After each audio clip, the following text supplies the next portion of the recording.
Bon, je Batman twaririmbanye nk'umuntu indirimbo nashaka kuririmba ashobora kwigiramo impact uti gute yari indirimbo yitwa go bisigura genda ni kuvuga twaririmbamo kugenda aho hantu hose atavuga ubutumwa mu bubare mu mabarabara mu masoko he na he hama nawe numwe asanzwe akorera muri ayo materrain cyane d'abord muri côté tuvuze côté entertainment vraiment abarimbi ba gospel bafise talent nini gusumba abarimba sekila mu buhinga côté technique byongere kuri ubwo buhinga.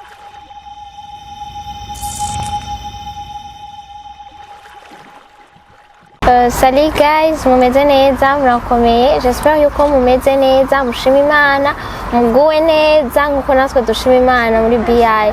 Ni Gloria Munezero kuri micro nkuko vyama, hama nkaba mfise umutumire tugira tuganire, ndamuha ikaze kuri micro yacu kugira ngo dushobore kuganira. Ni Christian niyo nibaza ko mumuzi, asanzwe aririmba indirimbo za gospel. Ego hama karibu rero. Murakoze cyane Gloria kunyakira kuri TV yanyu ya BI. Thank you. Okay, nashaka rero donc umuntu urashobora kumuvuga mugabo arashobora kuba arafise ibindi bintu vyiwe. Nashaka twipresentane neza nk'umuntu ari ryambere tukwakiriye ngaha kuri micro iwacu kuri BI, wibwire abo batakuzi Christian ninde. Okay, ni Christian NIYONCUTI ni d'abord je suis un jeune garçon de Murundi et navukiye mu ntara ya Cibitoke. Ego. Hama Cibitoke Charugombo. Voilà. Hama ngira cartographie. Niyo nkora. Hama sanze ndi n'umunyeshuri kuri kaminuza y'u Burundi muri bac 3 muri land administration. Ndi uwizera ndi umukristo sengera muri église ya Ebenezer. Je suis un jeune célibataire. Sinibaza ko ari ibintu sauf umpaye karangamuntu nkarabira ko ibyo bakompleta imyidondo.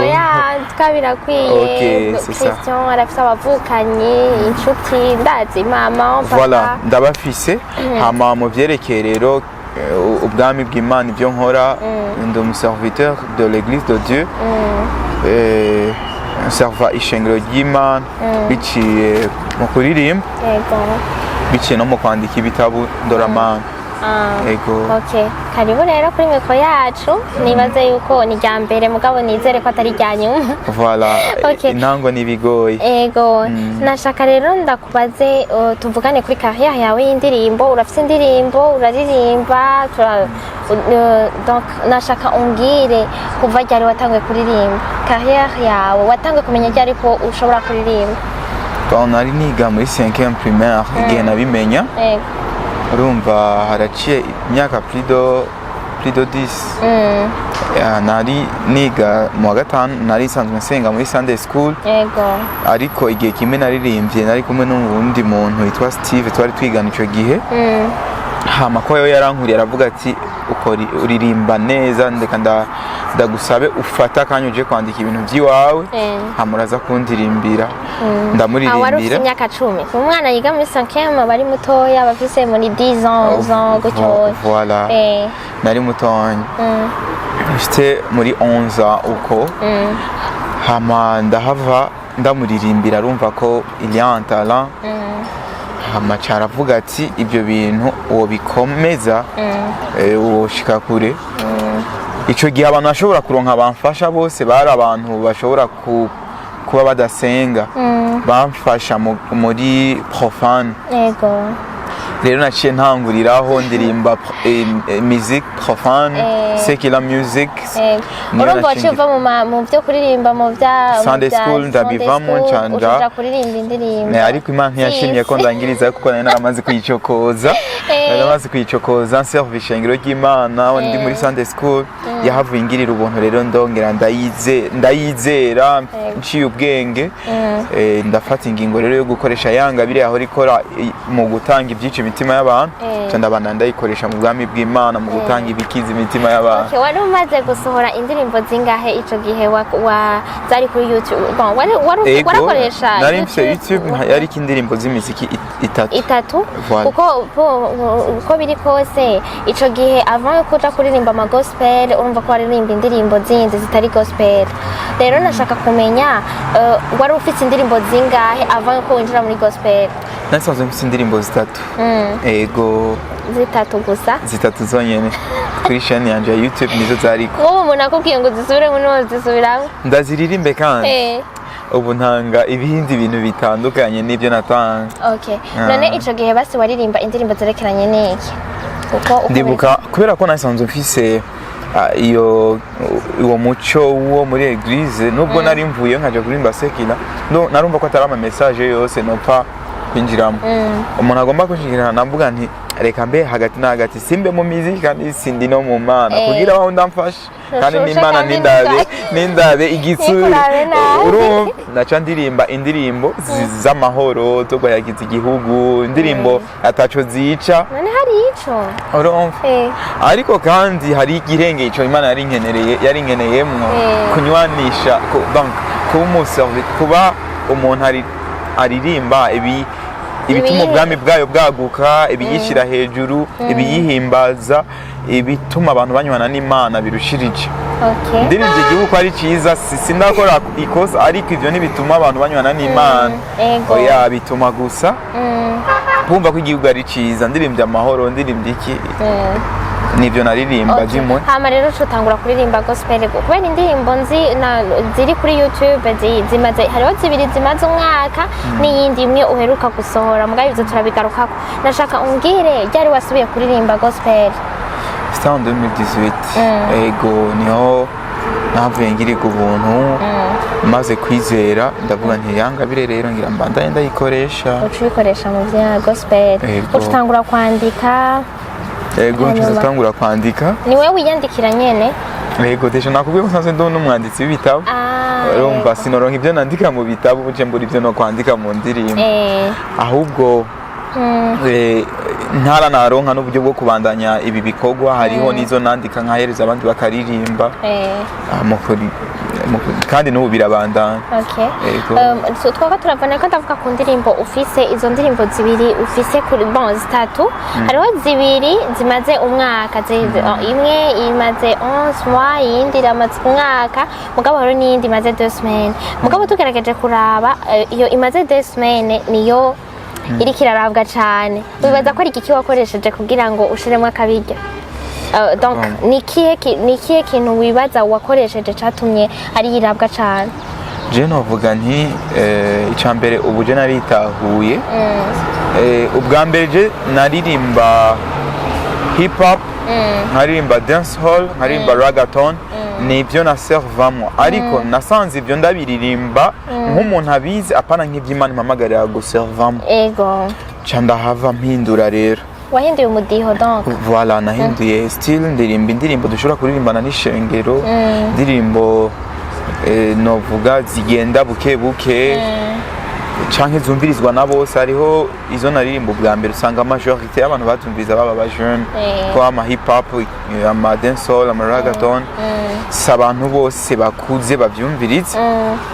Rero ubu ngira kubera ko ndi mu kibuga canje vya vrai ngira kirimo mu bituma irabwa cyane. Icya kabiri abantu fan base nari mfise kiyagiye iratandukanye niyo mfise iki gihe urumva bagoma mugabo kuba kinasanye baze yuko kuko bose abara abakristo babikunda canke bagira baba baje nupa umudiho ubugiyemo kiretse ivyo nyene vyo mudiho uwo wundi donc midiho inyaruka ivyo nyene mu by'abarapeur canke ibiki nibaza ko abantu bakuze aribo batoshobora kuvyumviriza. Aba jeune ngira naho woririmba izo zindero barazumviriza. Aba jeune bose barumviriza ariko sindi sense rero kwilimita ku by'aba jeune gusa.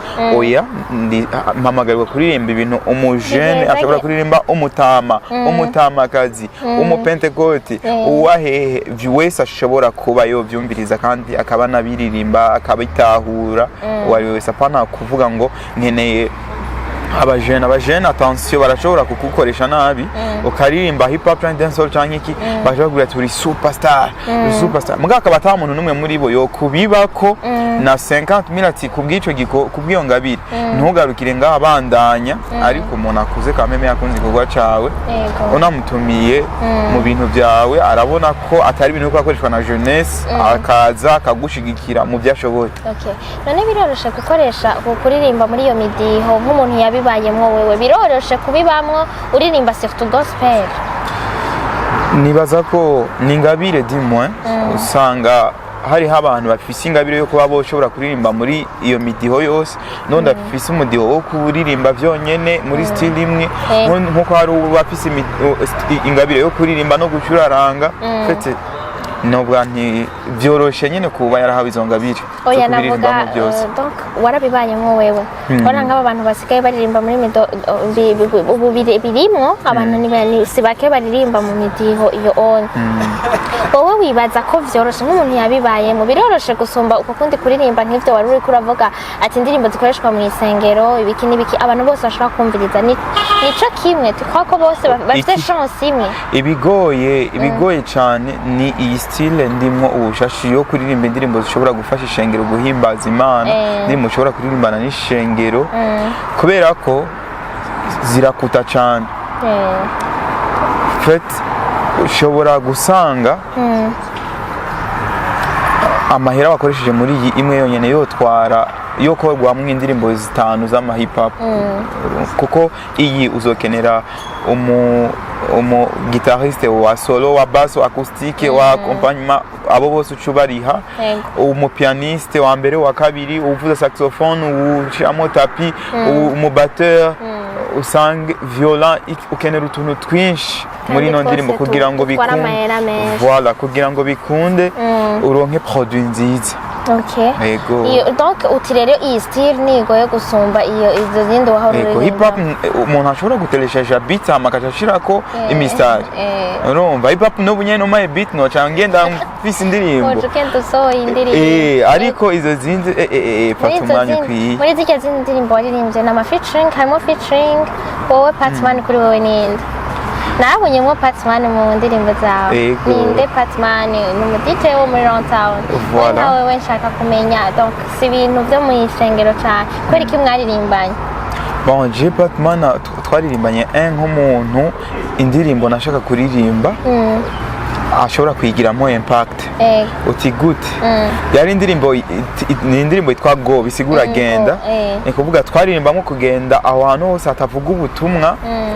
Mu bubare mu mabarabara mu masoko he na he hama nawe numwe asanzwe akorera muri ayo materrain cyane utiriwe rero waririmbanye nawe kuko ino message nawe nyene biramwe kugira ni yaja kuvuza mu bubare nibiki azoshiremo ubwo butumwa abutange voilà ikindi naco ni principe ya mbere nuko ari uwizera no mu DJ bien sûr mais arizeye Yesu umwami n'umukiza ça c'est le premier principe. OK none byaragize impact ego byaragize yes yo impact yarabayeho kandi narabibonye nahubwo ni kuraba tugakora ikindi gikorwa ubona gute ubona gute ndabatumira muri kumwe mumbwire iyo projet mutubwire muduhe bishasha tuzokwitaba vraiment hama tupange igikorwa ego kandi zira ko muzodushigikira uko muzoba mushoboye sawa nakibazo nashaka rero umbwire kandi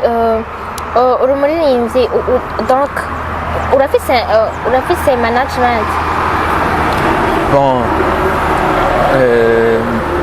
management ni ikintu ngira ngo abantu dukunda gutahura kutariko bavuze management ari gica dukonfonda management support sponsor tukabi confusing ariko ndabifashe muri sense y'umushigikira bikorwa nkabishira kandi muri sense y'umuntu ashobora kumpa ivyiyumviro politique musicale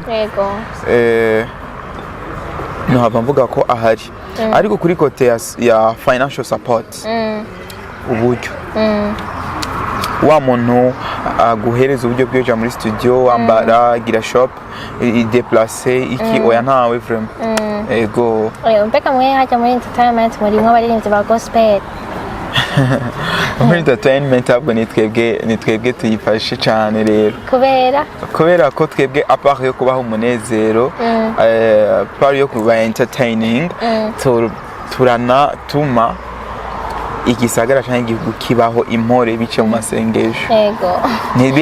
Ntiberera mu kubanezereza biciye mu kuririmba, no.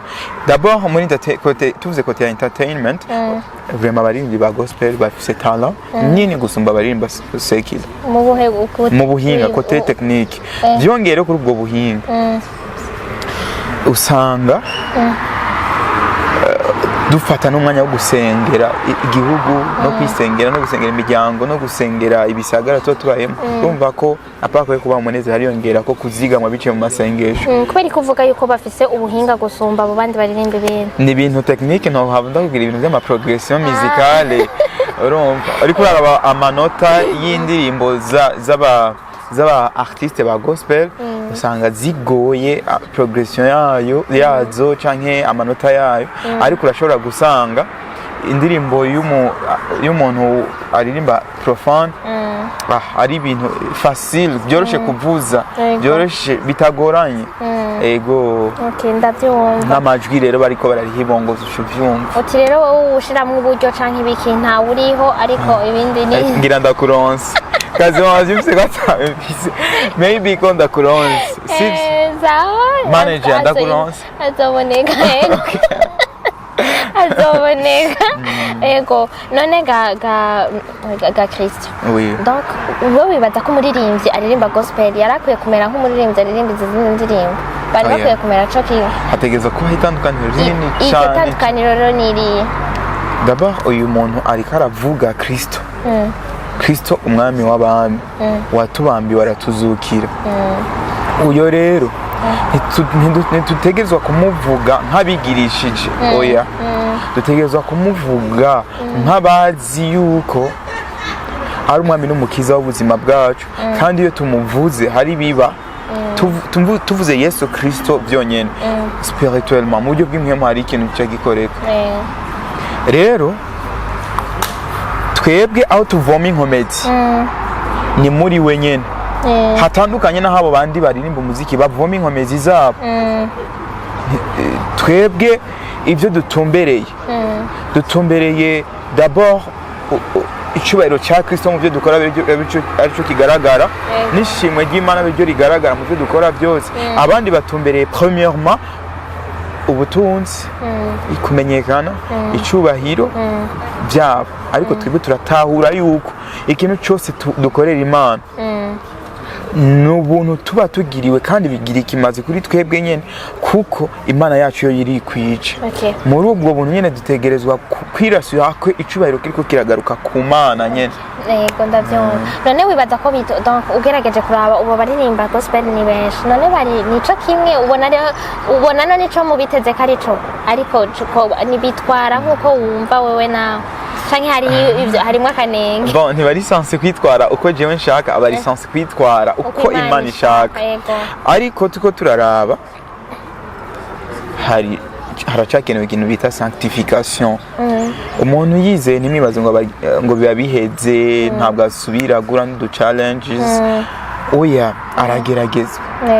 Ageragejwe nawe ushobora gusanga Imana imaze kumufasha kwezwa kuri kino kintu, hakaba hari ikindi kintu agikeneye kwezwa ko, niyo ya sanctification. Kwezwa n'urugendo rubandanya biciye mu ijambo ry'Imana, akakantu kagakosorwa kagakosorwa.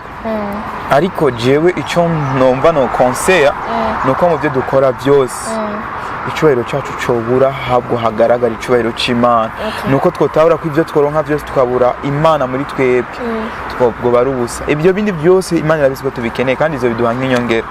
Urakoze cyane. None feedback kuri izi ndirimbo zasohotse iheruka gusohoka, iyi ndirimbo yawe Connection, wowe na feedback uko wari uyiteza niko vyagenze, niki byakugoye, nibiki ushima surtout cyane? Ambajije bibiri cyarimwe, feedback n'ibyangoye.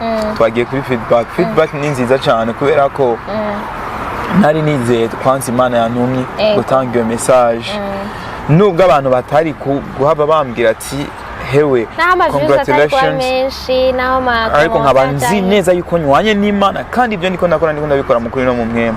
No kuri nta mpungenge nari kugira ariko byiyongeye kuri ibyo kubera ko Imana ikwemeza n'abantu n'ama feedback menshi ama congratulation ndamaze kuyaronka ntiwari waratevye kubera iki waguma muri ajya ama new school niyo style yawe ngo to bya bindi Imana yambeshe antuka n'indi hagiye kuza izindi nkazijya yego mugabo ku rubuga rwawe sinakikubajije hariko indirimbo 3 gusa kuri YouTube eske nizo ndirimbo wari ufise gusa canke byagenze gute ndamaze gukora indirimbo nyinshi zagera nko mu ndirimbo 7 ariko mperuka gufutamwo izishika kuri 4 kubera iki wazifuza impamvu nyamukuru ni zibiri icambere nakubwiye ko jewe ayo mastile naservamo nk'ubishoboye ariko atari ibyo Imana impamagaramo guservamo rero mu nyuma maze kuganira n'Imana nkatahura ibyo Imana impamagarira nahavuye manza mfata umwanya wo kwiga ijambo ry'Imana kwanza muri ko kwiga ijambo ry'Imana ndiko ndiga ibyizegwa byo chambona n'ibyizegwa bitari byo amubone jewe ntegezwa kuba umupromoteur w'ibyizegwa byo me hari ibyo naririmbye bitari ibyizegwa byo wati izo zose zifise ibyizegwa bitari byo reka manze mfute hame cha kabiri hariho izi zifise studio quality iri down qualité ya studio uri umuntu bimenyereye ushobora kumva uti ibyo nsubiza byo nshira down voilà rero mba obligé kubifuta uko ego je numva ari sawa twakuganira umwanya munini ya mugabo urabibona nagagaruka ntitubimare ntitubimare turiteze ibindi wambwiye ko twiteze ibindi byinshi nibaza ko hariho bishasha turindiriye basi sino none uri kazoza ka hafi twitege iki none abagukunda icyo mwokwitega nuko hari indirimbo igiye gukurikira connection yitwa Nigwawe hama byongeye kuri ivyo hari na lancement y'igitabo izoba muri uno mwaka nyene simfushimwe kuko kwezi nibaza ko nabatumira BI muzoza Tuzoere kwa prema.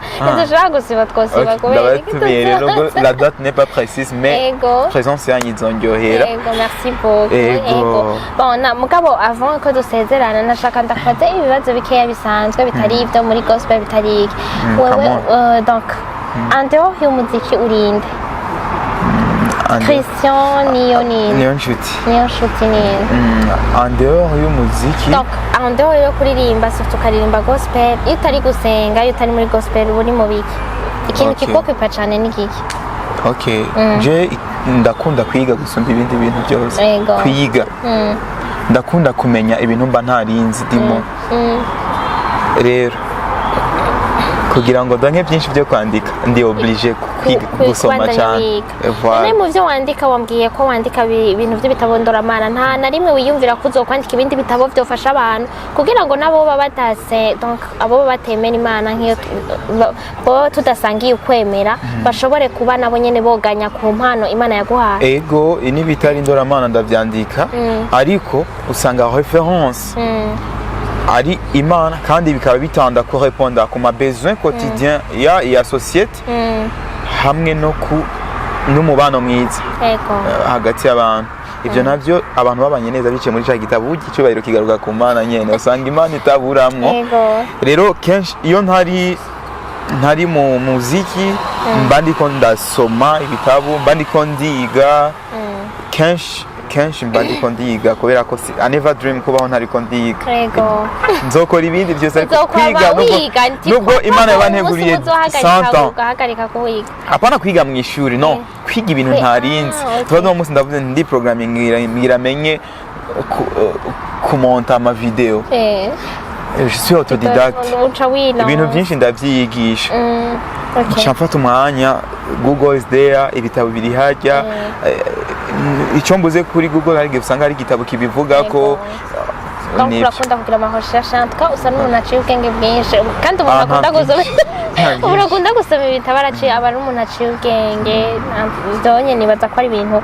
bisanzwe biga hamukunda iki none cyo nkunda music umuziki jewe nibaza yuko namba ari uburozi bampaye mu muziki ubwo bwarafashe kuko urabona gugo nk'ubu oshavuce ushobora kugerageza ibindi bintu byose ntigishavuye bikanka ko ndakwabari ariko uririmbye gusa undirimbye ukabuze nk'akaririmbo nkunda ukatwaririmba n'akaririmbo basukunda nk'ubu ubu ni connection ubu ni connection nanukuda paha iby'iwawe indi ndirimbo ukunda ni nyinshi vraiment ni nyinshi hariho nk'iyitwa Restoners iririmbwe n'umugwi witwa Maverick City Music na Elevation Worship hariho Jaira hariho n'izindi z'abarundi nkunda okay hama ni kihe kintu kimaze kukubabaza mu buzima bwawe gusumba ibindi byose uvuga uti iki kintu naho urumva urasenga warababariye waragize ngo ukavuga uti iki kintu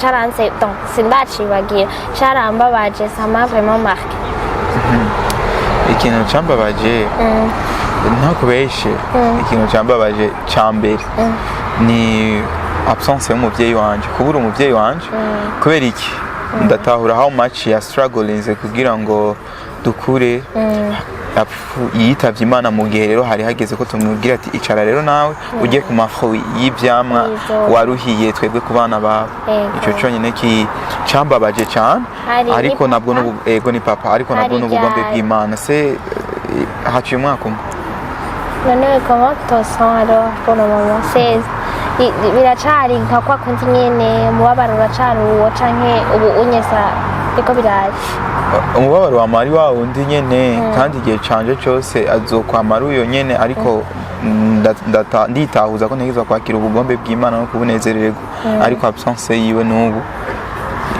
iranyeforma ikintu kinini ukomeze kwihangana bizogenda neza chapitre yo kwihangana twarayigeze ko kuri eglise kandi nimwagera nibaza ko bizorangira donc musubiye kubonana siko nabizera babigera niwo munezero uruta iyindi gupfa n'inyungu ku mukristo ndizeye ko tuzobonana hera mu ijuru yego none ga Kristo niza kwitege kuri vuba gose utuzanire bishasha nibaza ko turi mu wa mbere bazotangura kubironka yego je ndabafise ku mutima gose nzoba menyesha avant y'abandi bon ubundi nuko ikirere kitatworohereje cyane twakubandanya tuganira nawe ibintu byinshi numva nshaka kukubaza umugabo shaka rero avant ko dusezerana nyene rya nyuma nasaba kukugora kandi ngiriye akapera connection wabwiye ko ari ukunda ibu niyihitinze surtout kuri wewe okay ego shaka kuvugana nawe mwami wanje mana yanje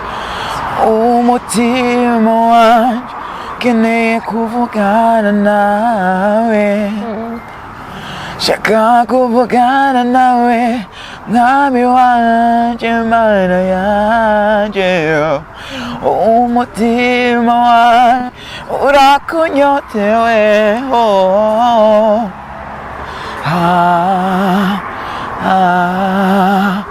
connection yanje nawe nicike shaka kuguma mvugana nawe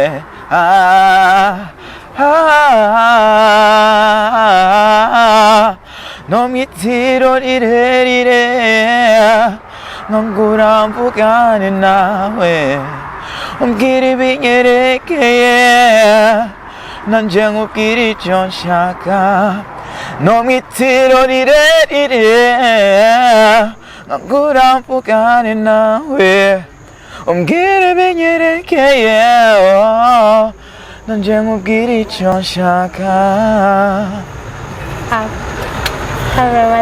donc ntaco mbona mfise none nzako ni byiza cane gose kandi courage kandi ubandanyirize muri iyo nzira nyene wahisemwo Imana igumane nawe kandi igumihezagira n'ibikorwa vyawe amen yamezagira yose ni yanje ni wawe nyene abandi abagukunda n'abatukunda natwe ntibaragera imihezagiro yabo sindayishika ibaheriza nabo nyene ndagushimiye rero cyane gose wakoze kuza wakoze kutwigorera hama komeze nyene muri iyo nzira okay murakoze cyane ndabashimiye na jewe ego okay haba n'abatwumviriza mbandanye ndabashimira ndababwira ngo mubandanye muraba indirimbo yiwe muzoyisanga muri description yacu, donc tuzoshirako link hama muce mugenda mugire j'aime mukomente mumubwire, donc niba hari aho mubona yari gukosora gatoya babivuge canke mugabo mufaso ni byinshi sibyo nawe.